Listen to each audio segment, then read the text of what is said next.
अरविंद केजरीवाल की गिरफ्तारी से लेकर बरी होने तक की पूरी टाइमलाइन पर नजर डालें तो ये पूरा मामला अक्टूबर 2023 से शुरू हुआ, जब पहली बार ईडी ने केजरीवाल को समन भेजा। मार्च 2024 तक ईडी ने कुल 9 समन भेजे और आखिरी समन 21 मार्च 2024 को था, जब उन्हें गिरफ्तार किया गया। 10 मई 2024 को कोर्ट ने उन्हें प्रचार के लिए 21 दिन की जमानत दी, जिसके बाद उन्होंने सरेंडर किया। फिर 26 जून को सीबीआई ने अरेस्ट किया। जुलाई 2024 में ईडी और सितंबर 2024 में सीबीआई मामले में उन्हें जमानत मिली और आखिरकार 27 फरवरी 2026 यानी कि आज कोर्ट ने उन्हें इस केस से बरी कर दिया। एनसीईआरटी किताब विवाद मामले पर प्रधानमंत्री नरेंद्र मोदी नाराज हैं। कैबिनेट की बैठक में पीएम मोदी ने इसे लेकर सख्त रुख अपनाया। बताया जा रहा है कि पीएम मोदी ने मीटिंग में तल्ख तेवर में पूछा कि किसने ये काम किया, साथ ही किताब को तत्काल वापस लेने का निर्देश दिया। आपको बता दें कि एनसीईआरटी की इस करतूत से सुप्रीम कोर्ट भी नाराज है। सुप्रीम कोर्ट ने किताब पर रोक लगा दी है। दिल्ली में बीजेवाईएम के कार्यकर्ताओं ने सोनिया गांधी के आवास के बाहर प्रदर्शन किया। ये प्रोटेस्ट भगवान अयप्पा के मंदिर में सोना चोरी होने पर किया गया।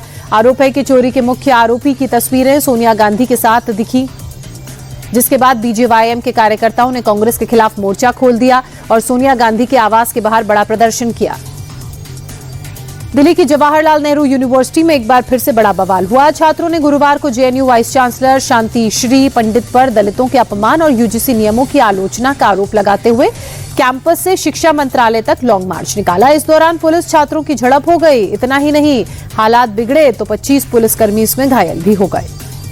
जेएनयू प्रदर्शन मामले में गिरफ्तार सभी 14 छात्रों को कोर्ट ने जमानत दे दी है। पुलिस ने देर रात सभी 14 छात्रों को गिरफ्तार कर आज सुबह पटियाला हाउस कोर्ट में पेश किया। पुलिस ने जांच को आगे बढ़ाने का हवाला देते हुए कोर्ट से न्यायिक हिरासत की मांग की, लेकिन कोर्ट ने पुलिस की इस मांग को ठुकरा दिया और सभी छात्रों को 25,000 रुपए के मुचलके पर जमानत दी। बीती रात यूनिवर्सिटी में छात्रों ने यूजीसी रेगुलेशन लागू करने की मांग को लेकर प्रदर्शन किया था। राष्ट्रपति द्रौपदी मुर्मू ने जैसलमेर एयरफोर्स स्टेशन में स्वदेशी लाइट कॉम्बैट हेलीकॉप्टर प्रचंड में उड़ान भरी। लड़ाकू हेलीकॉप्टर प्रचंड में बतौर को पायलट राष्ट्रपति ने उड़ान भरी और ऐसा करने वाली वो देश की पहली राष्ट्रपति बनी। इससे पहले वे लड़ाकू विमान सुखोई राफेल में उड़ान भर चुकी हैं। देश की ऐसा करने वाली भी वो पहली राष्ट्रपति बनी है। हेलीकॉप्टर में उड़ान के दौरान राष्ट्रपति ने सीमावर्ती क्षेत्रों और पोखरण फील्ड फायरिंग रेंज का हवाई जायजा भी लिया। पाकिस्तान बॉर्डर पर इस वक्त भारतीय वायुसेना का सबसे बड़ा युद्धाभ्यास जारी है। थार के रेगिस्तान में भारत की वायु शक्ति का प्रदर्शन हो रहा है। पोखरण में भारतीय वायुसेना का युद्धाभ्यास वायु शक्ति 2026 जारी है। इस अभ्यास में 120 से ज्यादा एयरक्राफ्ट शामिल हैं। युद्धाभ्यास में राफेल, सुखोई 30, तेजस, MiG-29 और मिराज 2000 ने आसमान में अपनी ताकत दर्शाई, तो वहीं लड़ाकू हेलीकॉप्टर अपाचे चिनूक ने भी अपना दमखम दिखाया। पीएम मोदी देर रात इजराइल के 2 दिवसीय दौरे से दिल्ली वापस लौट आए। प्रधानमंत्री की इजरायली यात्रा काफी सफल रही। पीएम मोदी और बेंजामिन नेतन्याहू के बीच हुई डेलीगेशन लेवल की मीटिंग में दोनों देशों ने 27 समझौतों पर एमओयू की साइन किए।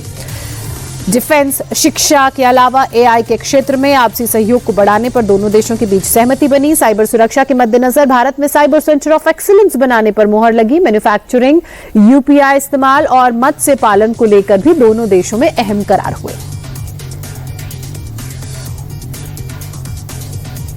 पीएम मोदी के इजरायल दौरे पर जम्मू कश्मीर की पूर्व सीएम और पीडीपी चीफ महबूबा मुफ्ती ने तीखा हमला बोला। इजरायल के पीएम बेंजामिन नेतन्याहू को अपराधी बताते हुए कहा कि एक अपराधी को गले लगाना अच्छे संकेत नहीं है।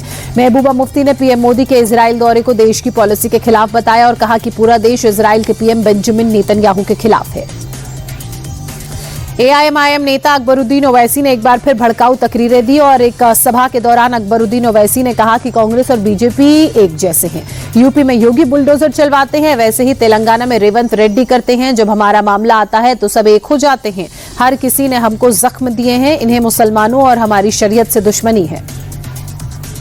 तमिलनाडु विधानसभा चुनाव से पहले राजनीतिक सरगर्मियां तेज है। एआईएडीएमके से निकाले गए और राज्य के पूर्व सीएम ओ पनीरसेल्वम डीएमके में शामिल हो गए। सीएम एमके स्टालिन की मौजूदगी में उन्होंने पार्टी का दामन थामा। डीएमके में शामिल होने के बाद पनीरसेल्वम ने कहा कि ईपीएस के अहंकार और सत्ता के दुरुपयोग ने ऐसे हालात पैदा कर दिए कि एआईएडीएमके कभी चुनाव नहीं जीत सकती। 2022 में एआईएडीएमके ने पनीरसेल्वम को पार्टी से निकाला था।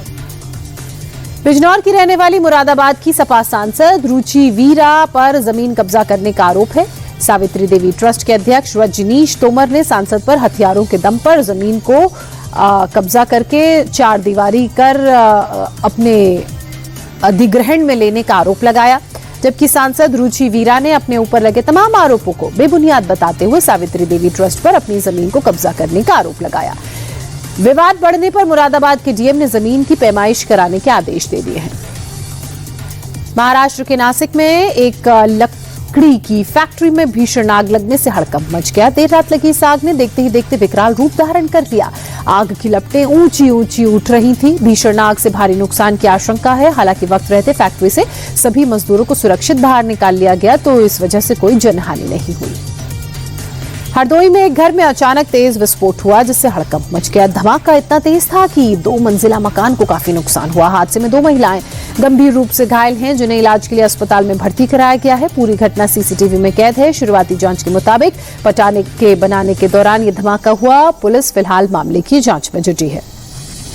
मेरठ के लोहिया नगर इलाके से एक हैरान करने वाला वीडियो सामने आया, जहां एक स्कूल बस के अंदर छात्र की बेरहमी से पिटाई की गई।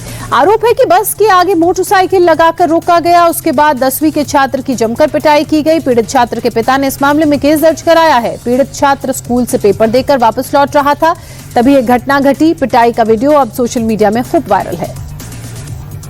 गाजियाबाद में मुस्लिम दुकानदारों को धमकी देने वाले सत्यम पंडित को पुलिस ने गिरफ्तार कर लिया। दरअसल मंगलवार को मीट दुकान खोलने पर सत्यम पंडित ने होटल बंद करने को लेकर धमकी दी। साथ ही मंगलवार को दुकान खोलने पर आग लगाने तक की बात कह दी।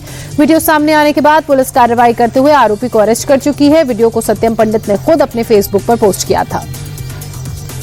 यूपी में त्योहारों को देखते हुए खाद्य विभाग लगातार एक्शन में जुटा हुआ है। लखनऊ में फूड सेफ्टी डिपार्टमेंट ने बड़ी कार्रवाई करते हुए भारी मात्रा में एक्सपायर्ड और मिलावटी मिठाइयां जब्त की। फैजुल्लागंज इलाके से 1 क्विंटल से ज्यादा सोन पापड़ी राजभोग मौके पर ही नष्ट किया गया। इसके अलावा अलग अलग इलाकों से छापेमार कार्रवाई के दौरान 10,415 किलो मसाले खोया इसको सीज किया गया, जिसकी अनुमानित कीमत मार्केट में 55,91,000 है। साथ ही खाद्य विभाग ने 15 सैंपल्स को जांच के लिए भेजा है। कृष्ण नगरी मथुरा वृंदावन में होली का उत्सव शुरू हो चुका है। वृंदावन से लेकर बरसाना नंदगांव में लाखों श्रद्धालु पहुंच रहे हैं। बांके बिहारी मंदिर में पुजारियों ने भक्तों पर प्रसादी गुलाल डालकर ब्रज की होली की शुरुआत की। थोड़ी ही देर में परिसर रंग और गुलाल से सराबोर हो गया। आज ब्रज में होली रे रसिया गाने पर भक्त खुशी से झूमते गाते दिखे। वहीं अयोध्या में भी नागा साधु और दूसरे संतों ने रंग भरी एकादशी के मौके पर होली खेली।